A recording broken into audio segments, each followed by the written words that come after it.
and trade union organizations mobilized to reject the education and social security reform project. In Brazil, the legal teams of Luiz Inácio Lula da Silva and Jair Bolsonaro are defending a battle within the superior electoral court system. Iran's President Ibrahim Raisi said that riots had paved the way for terror attacks a day after that deadly assault in the Shiraz in the southern city of Shiraz left 15 people dead.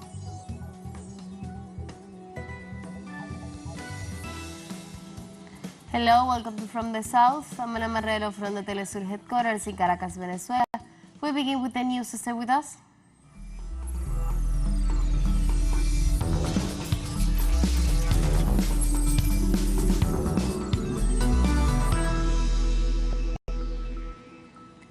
In Uruguay, social and trade union organizations mobilized to reject the education and social security reform project.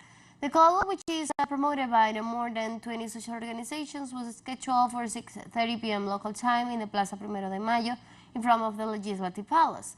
The Central Workers, Cooperative Movements, and Retirees point out that there is an important growth in the country's gross domestic product, while inequality and poverty increase. While they rejected the government's attempts to increase the age for the granting pension and retirements. Meanwhile, the second day of the strike of secondary school workers who oppose the education reform and demand a large budget for the sector is advancing.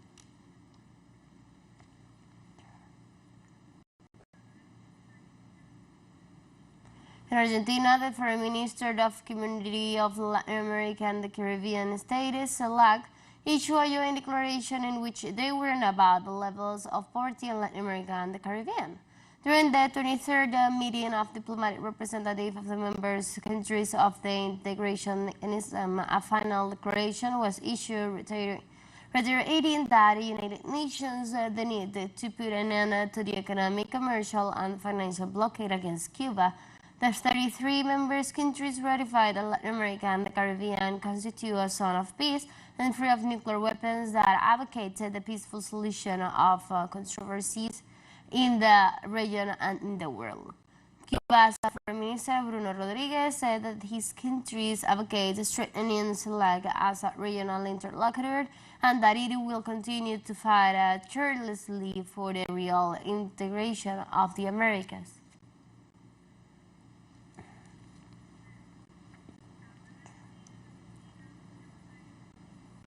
Argentine President Alberto Fernández pointed the world has lived bad due to the bipolar political point of views. The world has lived badly for several years due to a bipolarity between two powers, and what we must not allow is that a new bipolarity to be installed in the world. In Bolivia, several social and trade union organizations declared themselves on alert and condemned the destabilizing actions promoted by the right wing and the government of Santa Cruz. The social sectors warned that behind the demands of the opposition leaders to advance the population and housing census to impose an indefinite strikes in the department, there is an interest in attacking democracy. In this sense, the Bolivian Central Labor Union, during an assembly of more than 60 national unions, condemned the death threats against local union leaders and at the same time suggests to the government of Luis Arce to call a summit in defense of democracy. To call for a meeting, a summit in defense of democracy in the country. So, this will surely be raised to the central government urgently because that is the request of the national leaders today, to be able to somehow deal with these attempts of destabilization in the country. In Bolivia, the government of President Luis Arce temporarily suspended the export of soybeans and other foodstuffs to guarantee domestic supplies amid the production disruption imposed by the right wing in Santa Cruz. The measure ordered a temporary pause of soybean, beef, sugar, oil, and other products export as preventive measures to guarantee the availability in the internal market. The head of Ministry of Productive Development, Nestor Huanca, blamed the Interinstitutional Committee for damages to the production chain of essential goods, and especially the government of Santa Cruz, Fernando Camacho. Juanca emphasized that the measure that was taken within the framework of the Constitution and the law. As a preventive measure within the framework of the political constitution of the state, the laws, decrees, resolutions and regulations in force, which establish the policy of supply to the domestic market, to safeguard food security with sovereignty, temporarily suspend the export of the following products: soybeans, soybean cake, soybean flour, sugar, oil, and beef. This measure comes into effect from 0 hours on Thursday, October 27, 2022, until the normal supply conditions are restored to the entire Bolivian population. In Mexico, relatives of the 43 disappeared students from Ayotzinapa mobilized to demand truth and justice for the fact. The president of the students indicated that due to the lack of response from the government and the manipulations that the judicial case has been suffering, the demonstrations will continue until this Thursday. On the other hand, the lawyers of the student relatives point out that the Mexican government has tendered the results of the investigation to the benefit politically, leaving in the background the access to truth and justice. Let's remember that President Andrés Manuel López Obrador promised to resolve the Ayotzinapa case during his administration.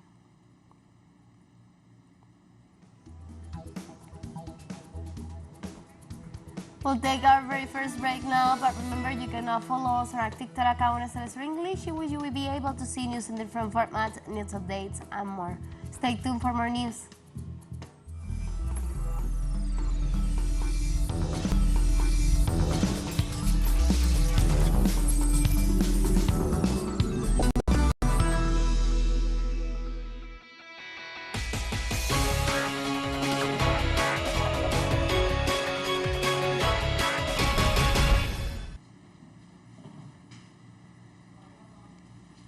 Welcome back to From the South. With only 3 days until Brazil's runoff presidential elections, the legal teams of candidates Luis Ignacio Lula da Silva and Jair Bolsonaro are winning a battle within the Superior Electoral Court system to try to punish their opponents for violations of campaign laws. In Sao Paulo, correspondent Brian Mears tells us the details.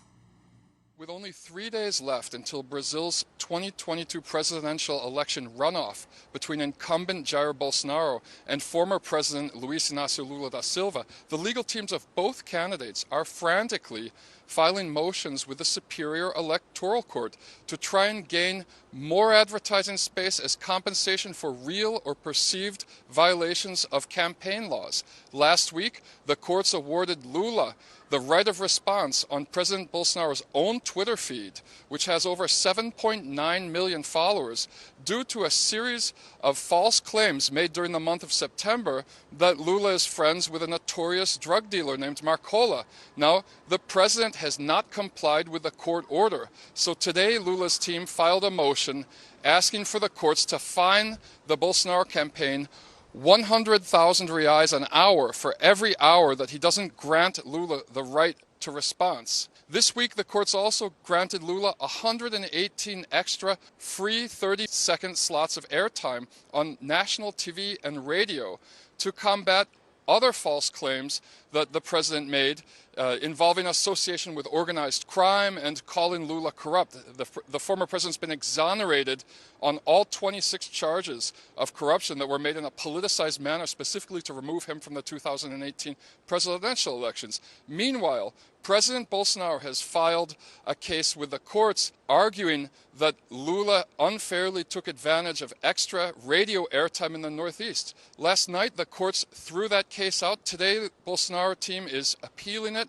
It doesn't look like it's going to go through. Bolsonaro is using this as an excuse to claim that the elections are rigged, and it's widely believed that on this Sunday, if he loses the election, which all polls seem to indicate will happen, he's going to cry fraud. He's going to try and make up excuses to not hand over power to former President Lula. So all eyes are turned to Brazil. 3 days until the election, 3 days until the world finds out who the next president of Brazil is going to be.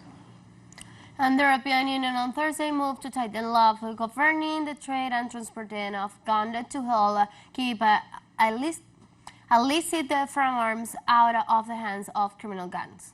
So this is an urgent regulation that we have adopted today in the Commission, and I hope that the co-legislators will swiftly adopt it.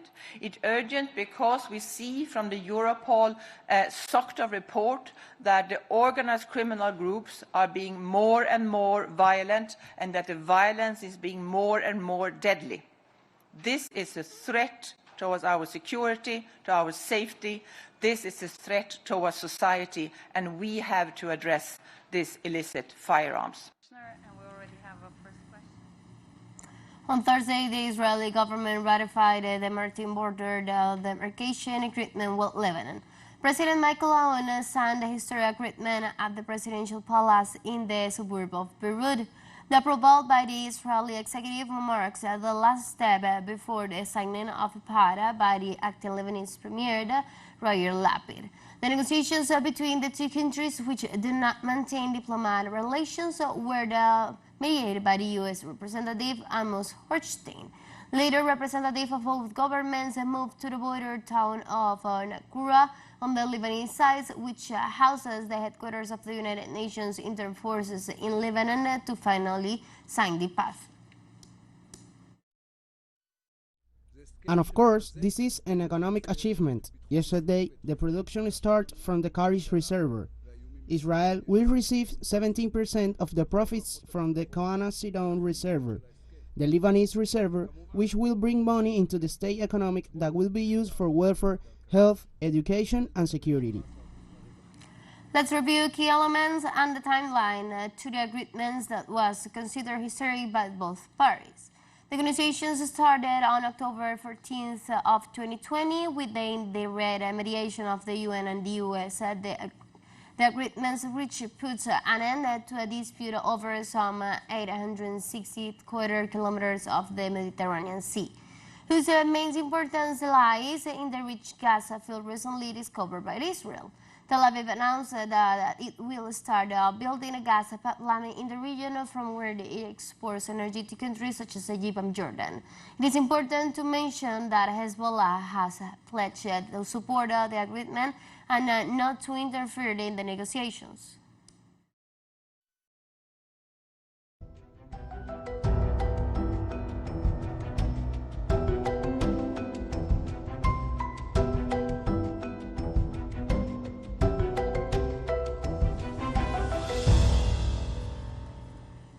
And shifting topics, climate activists blocked main roads in central London on Thursday, demanding the United Kingdom government have new oil and gas licenses. Around 25 protesters from Just Stop Oil campaign sat down at a junction in the city of London, and some of them glued their hands into the road. Demonstrators said their actions aim to get a conversation on the table with the government, accusing officials of failing to listen to their demands to stop the new oil and gas projects. The protesters have followed previous campaigns from the groups at London's National Gallery and other places around the city. I'm here today as part of the Just Stop Oil campaign because the government is letting us down.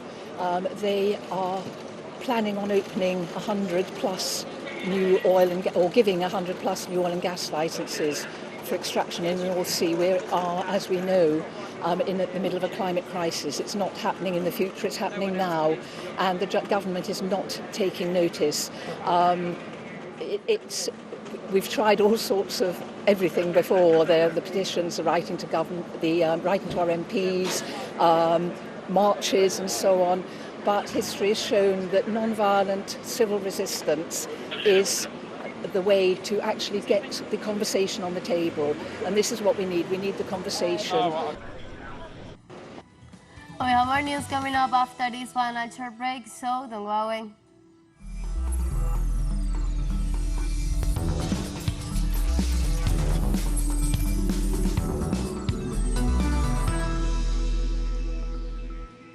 Welcome back. Iran's President Ibrahim Raisi said that riots paved the way of terror attacks a day after a deadly assault on the Shireen in the southern city of Shiraz left 15 people dead. During a security meeting in Suyan City, the Iranian president stressed that unrest and chaos harm scientists, businesses, security, and peace. Raisi stated that the hands of the Western enemy are clearly behind all violent acts. The Iranian head of state emphasized his government adopts policies to benefit the people, such as boosting employment, and emphasized that security is the base for the development and all social activities. Therefore, he points out those responsible for the attack in Shabab will be punished.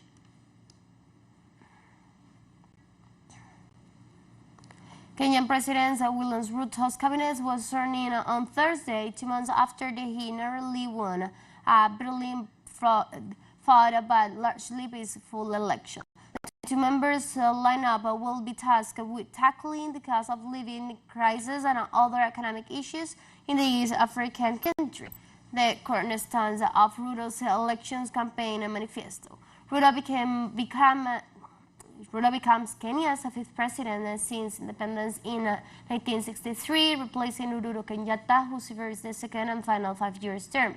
Kenya's president stressed that his cabinet will represent the sentiments of all the nation's citizens.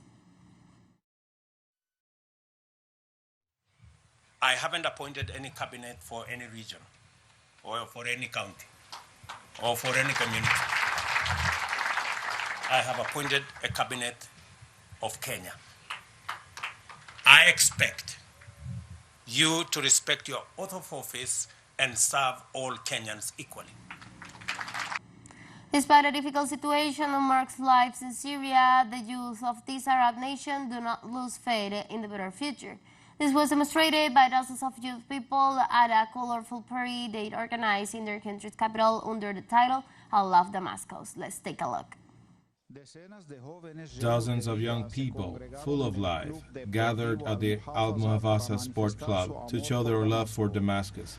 They did it with colored powders that they threw to cover their faces, bodies and clothes, in an atmosphere impregnated with love, joy and peace.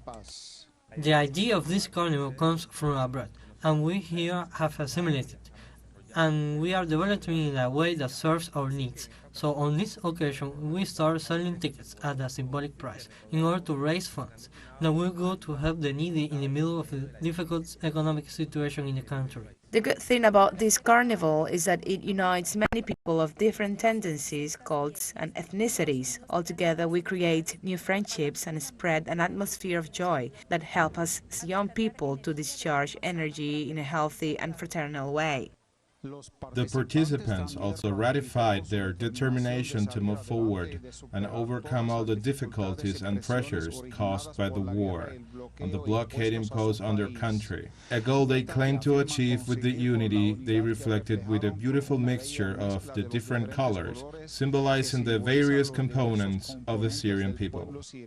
It is a beautiful experience that for 6 years now has become a regular practice every year, where we come together to free ourselves from the pressures resulting from the war and the blockade, as well as from the coronavirus pandemic and the pressures of the exam season for us as students. These are the colors of life, and they reflect the different components of our society that are united in this activity, in the same way that the colors we are using are mixed, so we take advantage of this event to overcome our differences and to root our unity as children of the same homeland.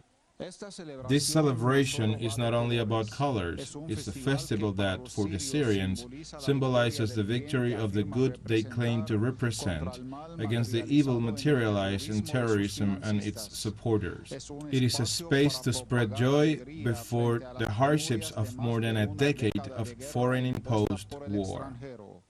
Hisham News, teleSUR, Damascus, Syria.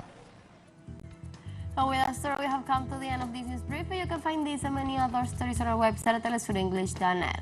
You can also join us on our socials. We're on Facebook, Twitter, and on Instagram as well. For teleSUR English and from the South, I'm Ana Marrero, and thank you for watching.